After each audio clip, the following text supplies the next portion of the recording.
Welcome one Saiful, along with the panelists for this session, Mr. Kasit Piromya, Dr. Oi Ki Beng from the Yusuf Ishaq Institute, Dr. Razeen Sali, IDEAS Chair in Political Economy and Governance to the... Let me very quickly introduce the panel speakers. You have already been introduced to Kun Kasit just now, a brilliant speech and provide a very good context for our discussion today.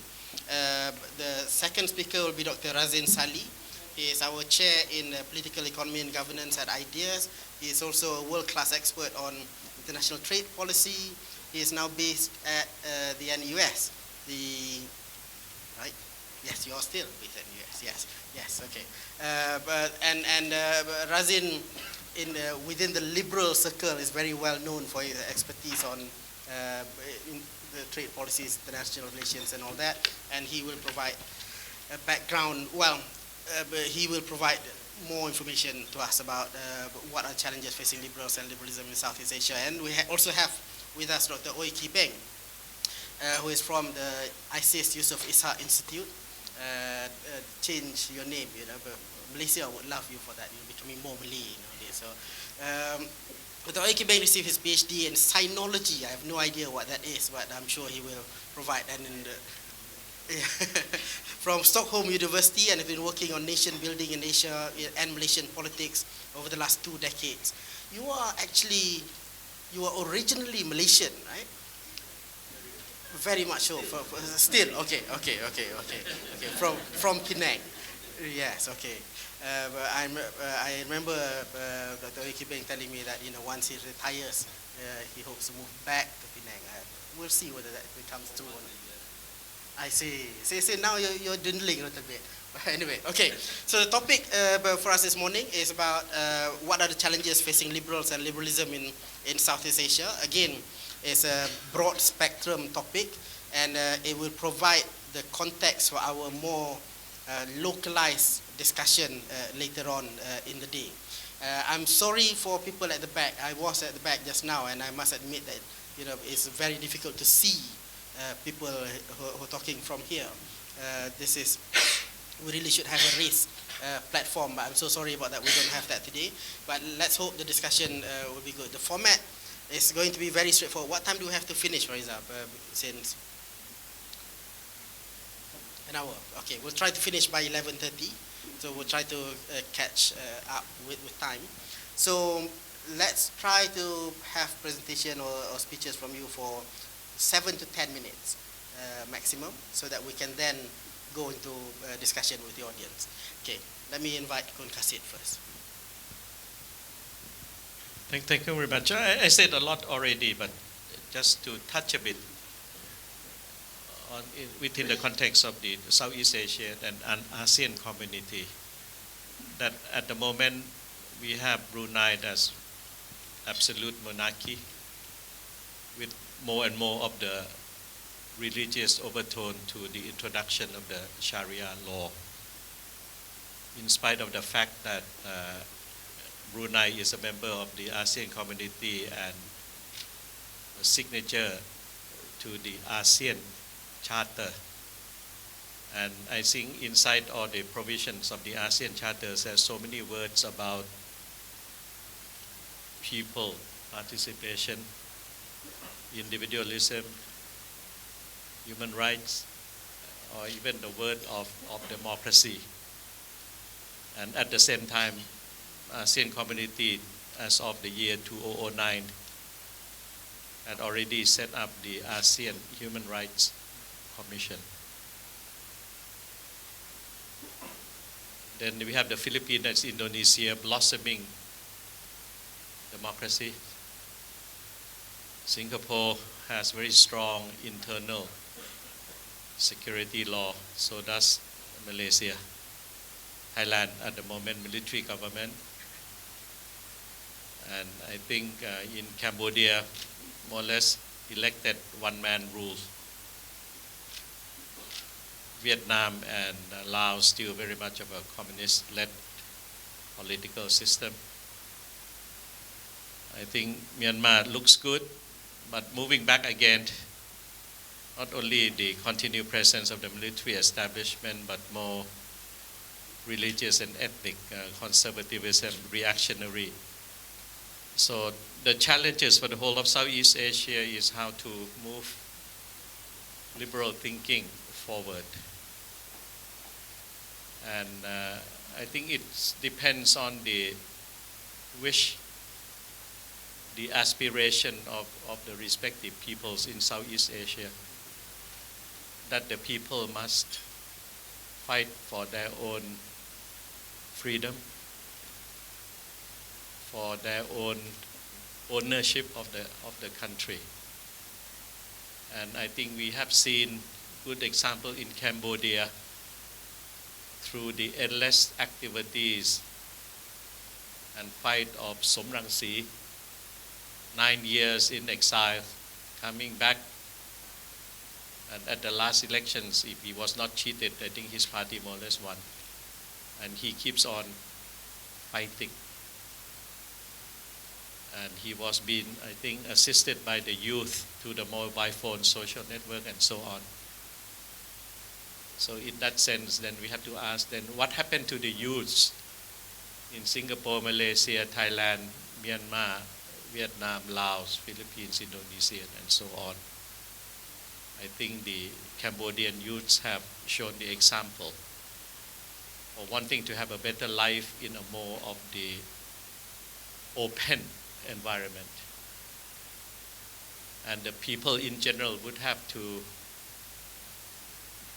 be more ambitious. And when I say the people, I would like to see much more of the exertion of the private sector. Because in ASEAN country, more or less, the economies are being run by the private sector. In Thailand, it's almost 100%. Only a few state enterprises, but they are mostly in the utilities, water supply, electricity, and so on. And we only have maybe 2 functional state enterprise that is doing commercial business, namely the Petroleum Authority of Thailand and the Thai International Airways. But the rest are more or less run by private sector. And they have been operating under an open market economy democratic system. But they have not exerted themselves onto whatever government to have a fairer rules, clear-cut rules, and not to have the rules that depend very much on discretionary power of the bureaucrats, and so on.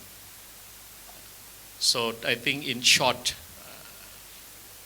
the people would have to come out to say that what they want is an open society. The intellectuals have to come out more, the private sector will have to come out more, and hopefully the youth will spend less time on materialistic well-being and think more about the society at large. And hopefully the international community, especially the United Nations, which just celebrated the UN International Democracy Day just a few days ago. But I think the United Nations cannot only do anything about democracy only on the UN International Democracy Day. It's only one day out of 365. So the various UN units on democracy would have to come out more and more in promoting democracy and networking with institutions like CAL that I mentioned, and the other one is the Community of Democracies based in Warsaw, Poland. Have to work more and more with the interfaith dialogue and I think civilization conference and so on. All of this in order to enhance the basic individual human rights and a more participatory politics. And hopefully the various civil society in each of the country will work more and more on the promotion of democracies and networking. Thank you very much. Thank you very much, Kun Kasit. Maybe we should just go straight to Razeen. Thank you, Wan. Good morning, ladies and gentlemen. Selamat pagi. I have 3 points to make. In what might sound a little abstract. This is not going to be policy wonkish comments. It's quite a different approach I'm taking. And my 3 points are firstly about liberalism as a set of ideas outside the West broadly, not just in this region. Secondly, about liberalism in practice. And third, where do we go from here? There's a famous quote from Keynes, which I don't remember correctly, but it goes something like this: madmen who hear voices in the air. He was thinking of Hitler. And more generally, leaders, whether they are right or they're wrong, are following the ideas of some defunct economist or academic scribbler. That's about the power of ideas. We have to face facts here. Ideas on how to organize human society collectively originated in the West, spread in the West, and then came to parts of the world outside the West through colonialism, through trade, through missionaries. Yes, there have been minority traditions of thought on how to organize human society outside the West, but the most powerful ideas have come from the West and still come from the West. That's true of collectivist ideas, socialism to communism overlapping with nationalism. It's also true of liberal ideas. But it's unfortunate that it's the collectivist ideas that have triumphed most of all outside the West. When it comes to liberalism, arguably it's political liberalism, liberal democracy, civic freedoms that have had most traction outside the West as a set of ideas. Social liberalism, less so. Things to do with family, work, sexual relations, gender. And economic liberalism, the freedom of the individual to produce and to consume, Adam Smith's natural liberty, also much less than political liberalism. Just by way of example, the renaissance of economic liberalism in the West that came with Milton Friedman and Friedrich Hayek never really translated outside the West as a set of ideas or ideology, apart from a few eccentrics like one in Malaysia and some people here and there. Rather, among the elite, ideology in this part of the world and elsewhere out of the West was a combination of the big men in charge having collectivist ideas and paternalistic ideas, which chime with Kun Kasit's narrative about patron-client relations, and then this ideology of so-called pragmatism, which one hears in Singapore and around the region. We do whatever works. We don't believe in ideas and ideology. That, I think, has been more the norm.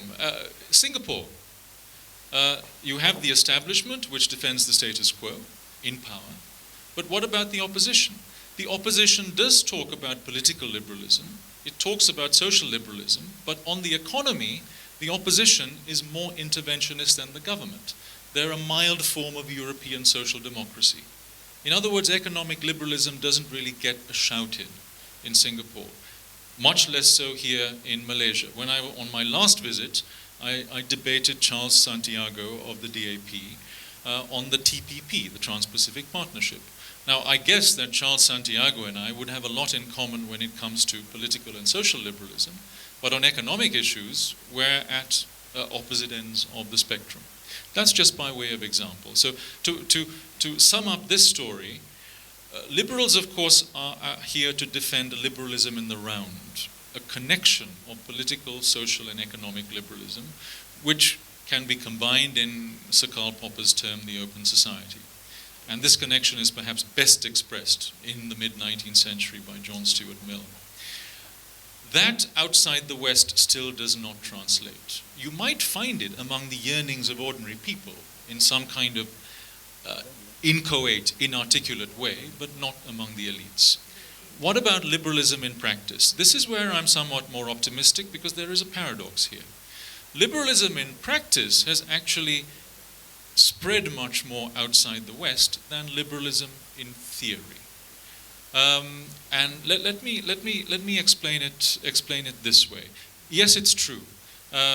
liberalism is still much more entrenched in the West in the round than it is outside the West. All the major indices show that. The history of the last millennium outside the West has largely been that of predatory states.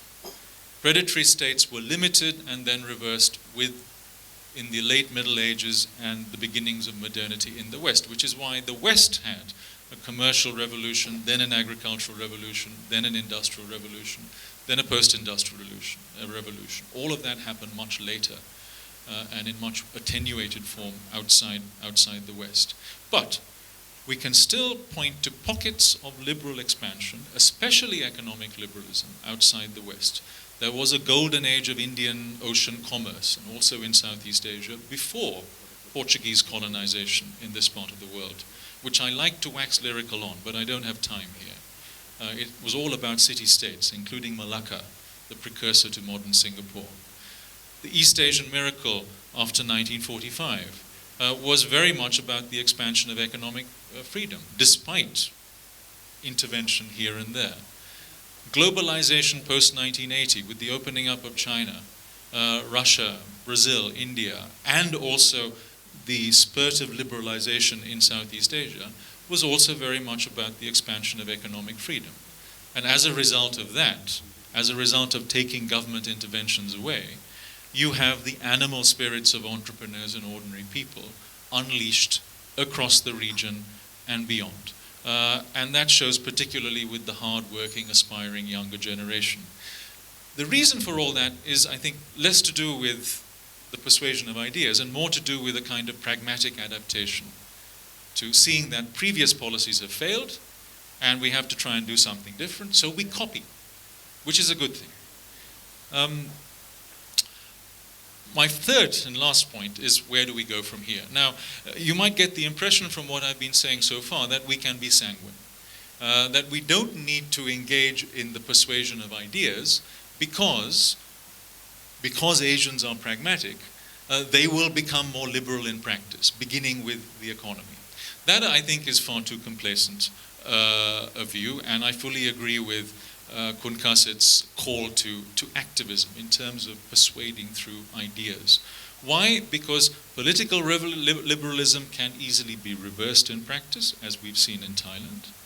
Social liberalism has always been like a fragile bamboo, and when the wind blows too hard, the bamboo blows over, especially with fundamentalist Islam and, as we see, fundamentalist Buddhism. In Myanmar, I've seen it also in my native Sri Lanka. I'm half Sri Lankan, by the way. And on the economic front, it's very easy to copy the fads from the West, also when they are wrong, when they are illiberal, as we have seen in the wake of the GFC, when one's governing ideology is pragmatism, doing whatever works. In this sense, we in Asia and elsewhere are what V.S. Naipaul calls mimic men. It's the title of one of his books. We're very good at mimicking things that come out of the West when they are right and when they are wrong. That's what happens when you don't have a compass. Hence the importance of ideas and setting the right ideas. I tend to prioritize economic liberalism. That's my background. I also believe that that's the case because it's weaker than political liberalism, and also perhaps the most important in terms of the ordinary lives of ordinary people. And economic liberalism leading to a market society plugged into the world is perhaps most important as the foundation for political and social liberalism. In that sense, we have to defend liberalism in the round, but there's a quote, I will end here, from John Stuart Mill that I very much like. He says, "The word in season does much to decide the result." Now, the implication of that is that ideas are important, the word, but so is the season. You have to be pragmatic and practical about marrying the ideology with practice and pragmatism, and that, very broadly speaking, I think is the way we should try to move forward. Thank you. Brilliant. Thank you very much, Razeen. It's really interesting, I think, to find that Kun Kasit just now mentioned how there's hope in the youth and how the Cambodian youth are setting the example, I think the Malaysian youth are quickly following suit as well. And when Razeen mentioned about how we are very good at copying both the good things and the bad things coming from the West, but I think coming from everywhere as well, and the importance of having this compass to guide us. But let's now move on to Dr. Beng. Thank you, Wan. Good morning, everybody.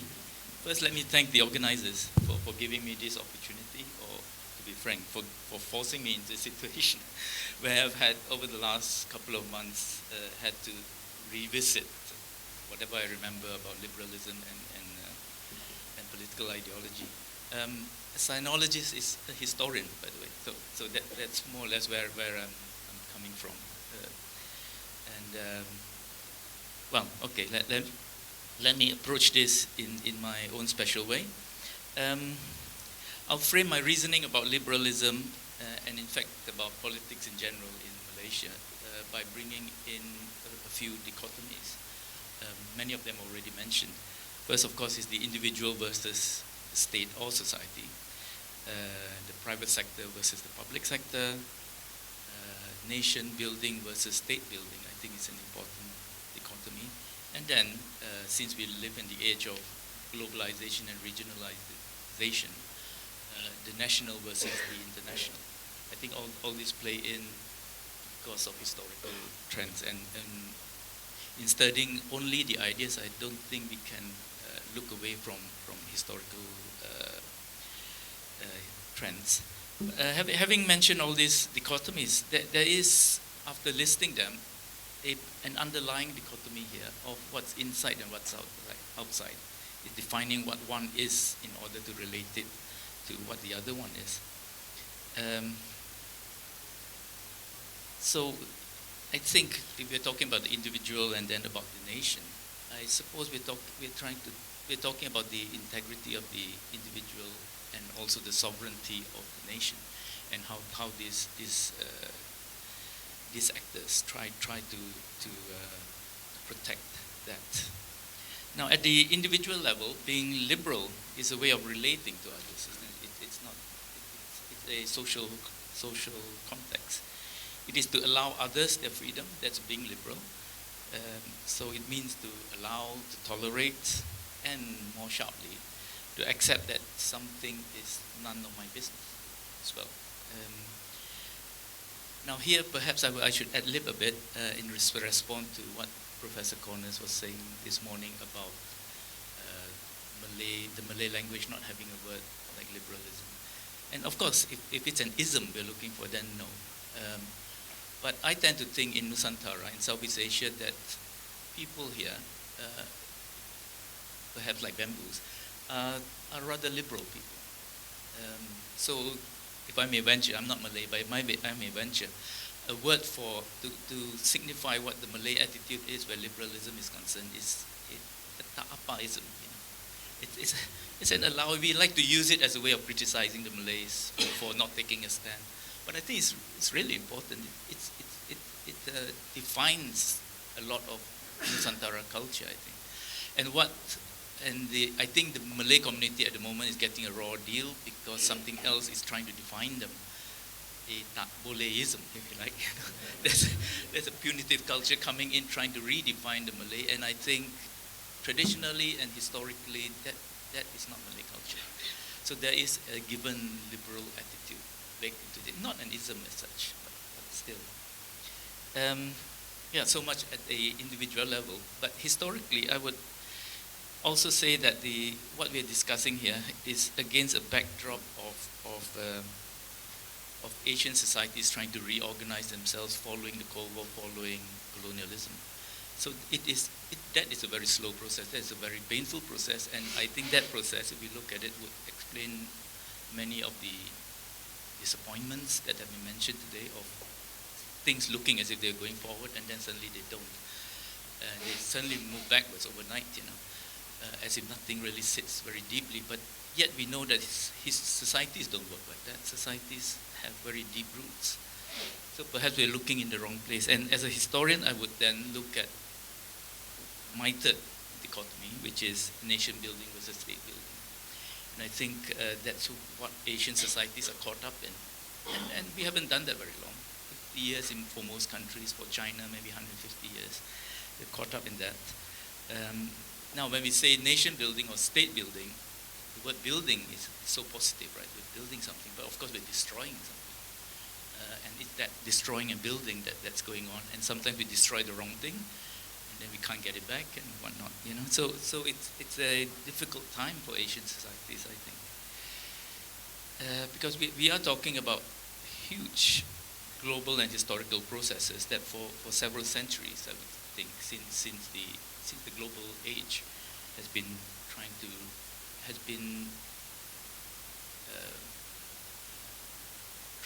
redefine, I suppose, all sorts of social organization.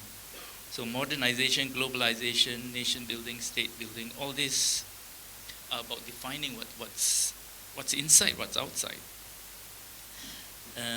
So when I say all this, where does liberalism lie in all this? I think part of country building, I like to use that as a neutral term. We take the case of Malaysia. Right, we see in Malaysian history, most of you know Malaysian history. First, there was the defining of physical borders. Because if you don't have that entity, you can't be building anything, liberalism or not. That's part of what the nation or state building process is. So, you look at Malaysian history, we've had few periods now where the physical boundaries were not decided, right? So already from Malayan Union onwards, when the Strait Settlements was broken up, you had changes of boundaries. 1957, you had changes, Federation of Malaysia. And then you have the Federation of Malaysia, right? 1.0, 1963. And then you have Federation of Malaysia 2.0, 1965. And our boundaries keep changing. These are all very recent things. So we are talking about nation building processes that are still trying to find its right footing. And also, in line with that, deciding what's inside and outside, we have the human boundaries. And we see in Malaysian history throughout the 40s and 50s, it was all about who's in and who's out. Right? Are we to give citizenship to the non-Malays and according to what principle, and who should be in, who should be out? And that keeps going. It's still going on today, and a lot of our discussion and our discourses are still about that, which also explains in trying to draw a line between in and out, we have Malay ethnocentrism drawing a double line. So you have the Malay community connects itself to the indigenous peoples and calls themselves Bumiputra, and then in order to draw even a deeper line. So for Malaysia, the inside and outside actually is layered. And that of course affects how nation building and how Malaysians are supposed to understand themselves. And then third, we have perhaps the most important one, what are the conceptual boundaries for national cohesion? And we can't even come to the point where we talk about ideology in Malaysia because we still haven't decided how we are to get our people to think that they are one and the same. And that's a contest that keeps going on, and it will keep going on for quite a while yet, I think. Now let me talk more about nation. I've got 2 minutes left. But nation building and state building, and if I may, I quickly jump to Singapore. I'll use Singapore as a case because Singapore is quite an extreme case, really. And yet, strangely enough, for the Nusantara area, I think where the nation-state ideal has come in, and we are all nation-states now, that Singapore, despite that, seems to function more in line with tradition. As Razeen probably said, Malacca was a sort of predecessor to Singapore because that's how the Nusantara works. You work through city-states. And today, Singapore is a nation-state, a city-state, a global city. It can't decide what it is, but we sort of know what it's out to get. But Singapore is easy to look at and understand and see as a model because it is so small, right? And it's an island and whatnot. And also the government there is so rational in what it does, for better or worse. And when nation building and state building are concerned, I would take Singapore as the epitome of state building. They build the state, they build the institutions, they go for the institutions, and we know from the start, 1959 already onwards, that they were going to build institutions based on economic needs. So the primacy of economics is what defines Singapore. And all the institutions, the first ones, the EDB, the HDB, they were all done to handle economic problems. Now, you don't handle economic problems any which way. What was special here, Singapore being an island state and being part of the Nusantara tradition, was trade, right? So you had to build state institutions that were meant to help trade. It was meant to build up your economy. And that is the basic logic. And Singapore has built itself very much as a state building project. And I think to some extent why this is so important is that even China seems to be looking at that and thinking, here are things we can learn. And we will build our institutions after Maoism as institutions that are meant for economic growth, and in what way? Meant for international trade. And it's still a process that's ongoing. They don't know always exactly what they're doing. So I think it's a back and forth that's happening. I'm running out of time, so I better jump a bit.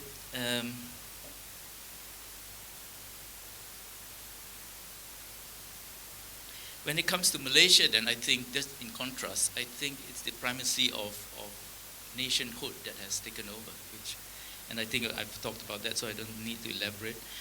And last point, the national and the international.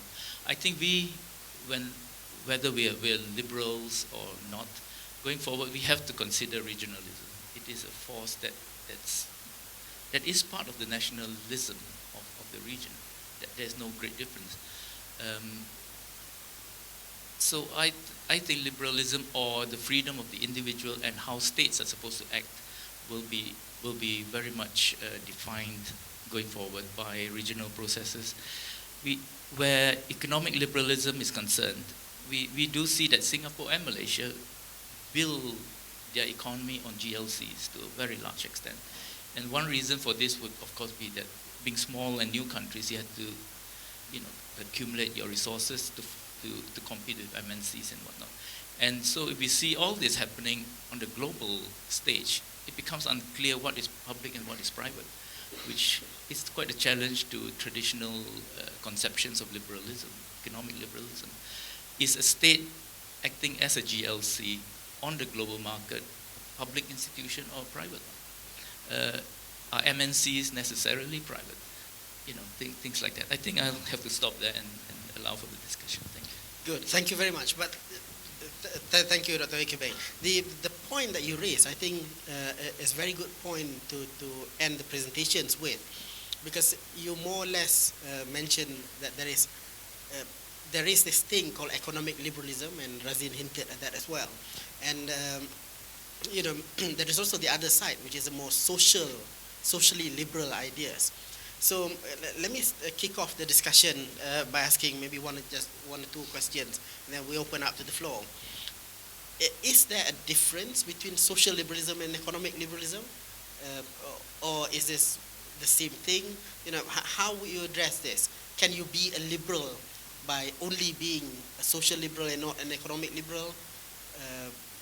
How will you deal with these two different things?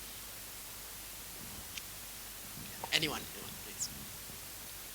Well, let me have a stab at it. I think they're all connected, but different liberals can have different emphases and different combinations. So there are some economic liberals who are perhaps not political liberals down the line when it comes to modern liberal democracy. Some of them may be socially liberal or libertarian, but some may be socially conservative. So you do have I think it's more difficult to have a combination of liberalism and social democracy, because social democracy ultimately is a derivation of collectivism, of something organized from the top to engineer certain outcomes. Right? Whereas conservatism, at least in many of its traditions, can be more organic and spontaneous. And there is perhaps a better connection there between liberalism in terms of the primacy of the individual and his or her freedom, and the wonderful phrase from Tocqueville, habits of the heart. The habits of the heart that arise through social evolution, that result in customs and traditions. Now, some of them might be highly illiberal. That's what Kun Kasit talked about, among other things, during his talk. But there are other elements that could indeed be liberal. I find myself, broadly speaking, having a combination of liberalism and conservatism.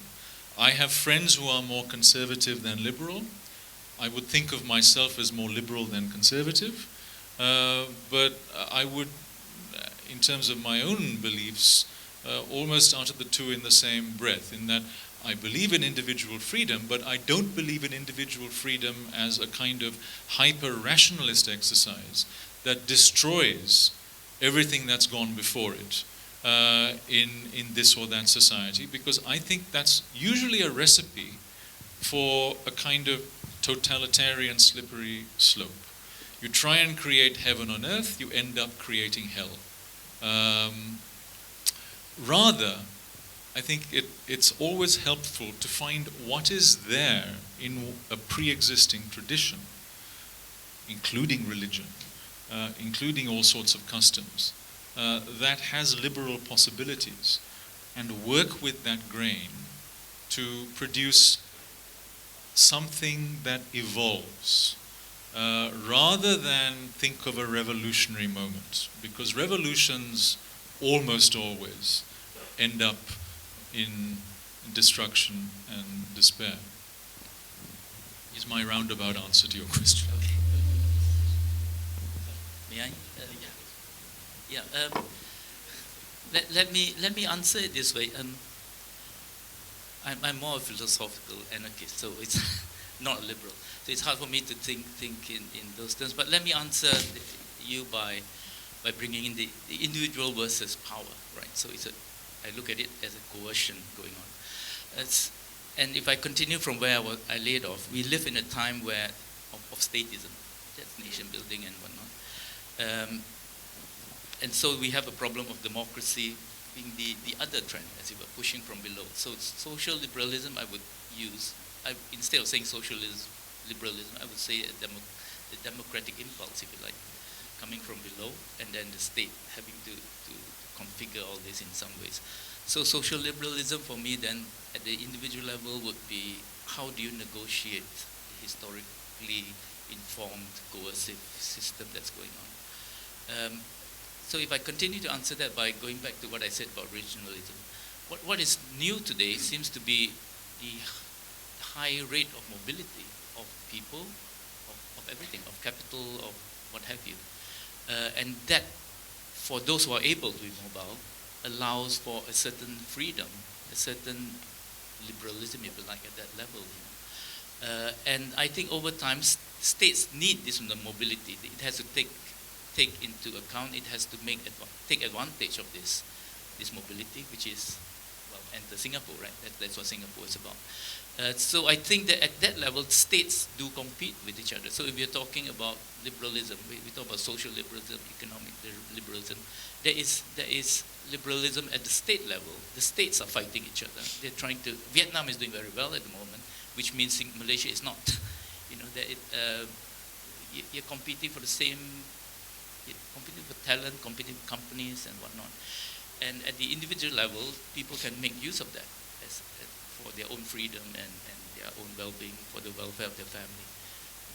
So my approach would be more from that angle, really, more than ideation. It's a very difficult question. I start with the economic liberalism. I think the furtherance of it should be like this, that all the professional associations should be self-regulating. Architecture association, the hairdresser association, they should be able to do what you call the control themselves, regulate themselves, and so on, instead of having to register at the Ministry of Commerce or Justice or Finance and so on. For furtherance of economic liberalism is for the professionals and so on to be able to look after their own and so on. And then the state should be only to oversee the regulation and the fairness, I think, between the professional associations and the consumers. Okay, let's leave it to that. On the social liberalism, I just want to cite the example of Switzerland, that more and more in Switzerland there is the practice of direct democracy. A month ago, I was in Switzerland to attend a meeting. But on Sunday, the people have to go to the poll to cast vote on 4 issues on a referendum. And I think when you said about social liberalism is the fact that instead of having the what you call the usual indirect democracy of representation through parliament, I think Switzerland, Liechtenstein, and Luxembourg, and so on, small country of course, or Singapore, Hong Kong, city-state, can move into the direction of more direct participation. That would be one. Second, in a larger country, for social liberalism to take place is the question of the natural resources. What would be the formula of the income to be derived from the extraction of the natural resources? I think in Indonesia, generally it is 70% to Jakarta, 30% to each of the provinces. But the province of Papua and Aceh are special cases. So the allocation is in reverse. Aceh gets 70% if the oil or gas is found. Papua also. And the central government in Jakarta get 30%. And in that sense, I think it's a more fairer distribution of the resources and more sort of a social ownership and participation. So 2 points, I think, about Indonesia and about Switzerland in terms of more of the social liberalism pertaining or related to the utilization of the resources. Thank you. Good. Razeen, before you make your point, can I just ask quickly if there's any questions from the audience? Please just raise your hand, and there are mics in the aisles. No? Yes, please. Yes, there's a mic there at the back, if you don't mind. Just behind. Thank you. My name is Moderator. I'm from Pelita Harapan University. Pelita Harapan University in Indonesia. My question is about, is it possible, do you think that is it possible to apply liberalist view in a country like Indonesia due to some like, how to say, like Muslim extremists there, and also we have like limitation in our constitution to the right of people, like freedom of religion, for example.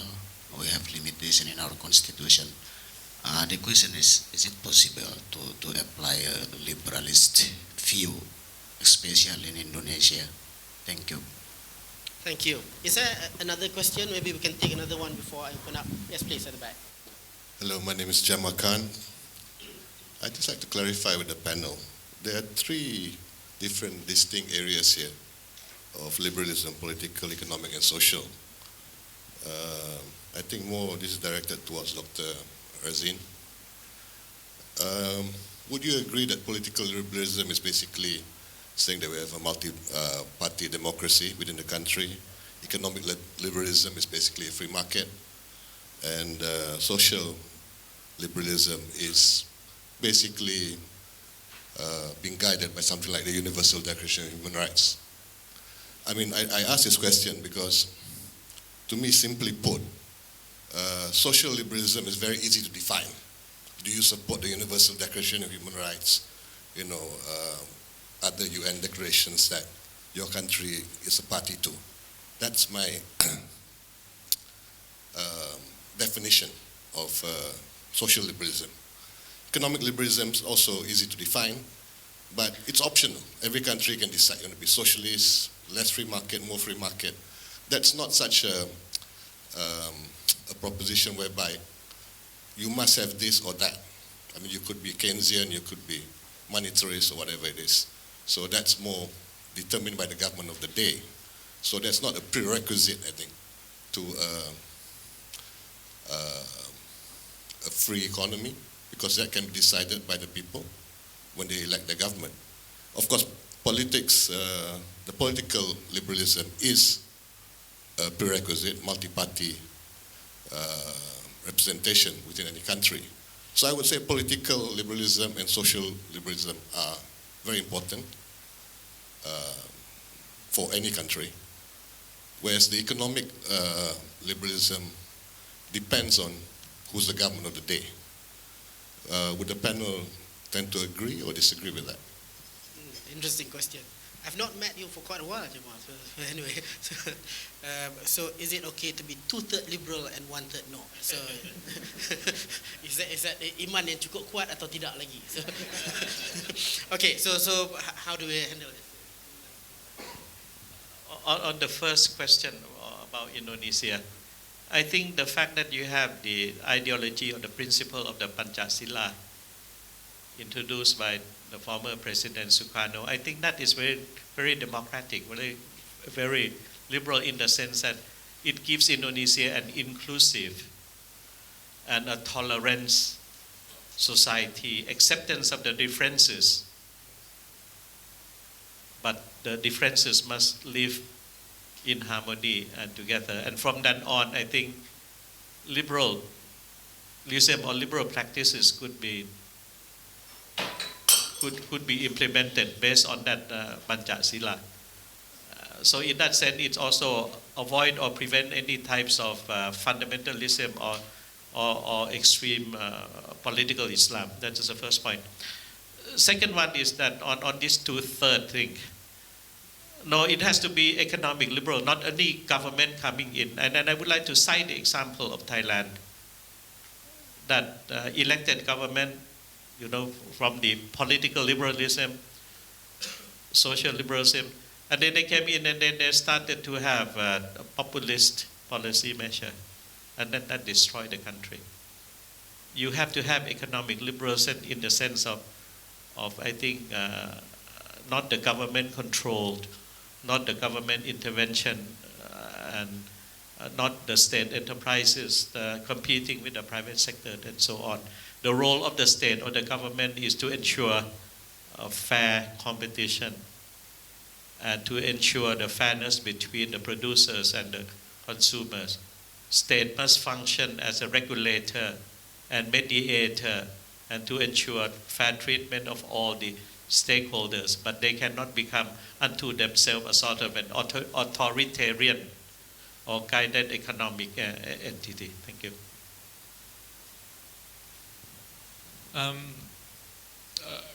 Got 2 points to make.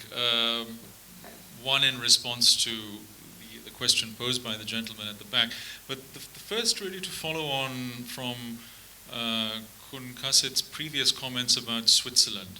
And it strikes me that the paragons of liberalism in the world today and in the world of yesteryear are a combination of city-states and small countries with small economies that are open and highly exposed to the world, which is where Switzerland comes into play.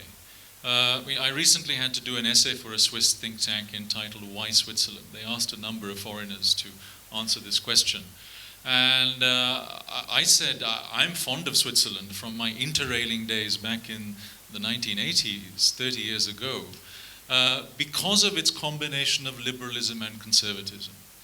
So if you compare it with, if this is relative, if you compare it with other parts of Europe and other parts of the world, Switzerland has a high degree of political freedom and economic freedom, and it has the social freedoms one expects of a Western liberal democracy. But it is also a country that's come together in a highly evolutionary way through a combination of all sorts of conservatisms, which are rooted to place, to culture, to religion, to language, and so on. And you have a combination of the two. I added why despite my fondness for Switzerland, why I wouldn't like to live in Switzerland, and this relates to the conservatism of Switzerland. In some places you can't flush your toilet after 10 o'clock at night, and you can't have a shower before a certain time in the morning, and you have to share your washing machine with other people in your apartment block. As a liberal, I don't approve of all that. And then think of the paragons of, well, there's only one city-state left in the world today that's also a nation-state, and that's Singapore. Hong Kong isn't a nation-state, although it is a city-state. But if you take Hong Kong and Singapore, which are the successors to the Venices, Dubrovniks, Malaccas, Makassars, Calicut's of this world, you also see much more economic freedom than you do in other parts of the world, notwithstanding the GLCs and the Temaseks and the GICs and the CPFs of Singapore. It's a very easy place to live and to do business. And the main reason for that, perhaps the determining reason, is because of the discipline of globalization. These are places that are so exposed to the world is their lifeblood, that it disciplines them when they go in a wrong direction. So you ask yourself, why has Singapore done so many things so successfully right, even while it's lacked the liberal democratic checks and balances of the West?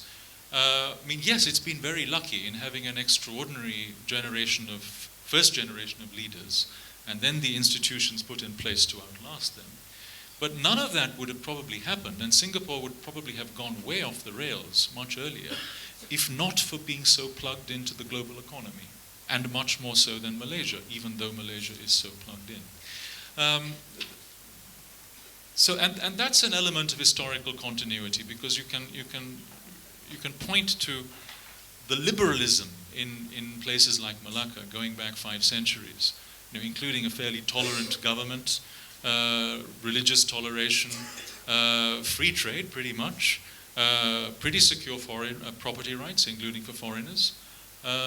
All of that because it was on the sea and open to all those Arab dhows and others sailing back and forth and trading.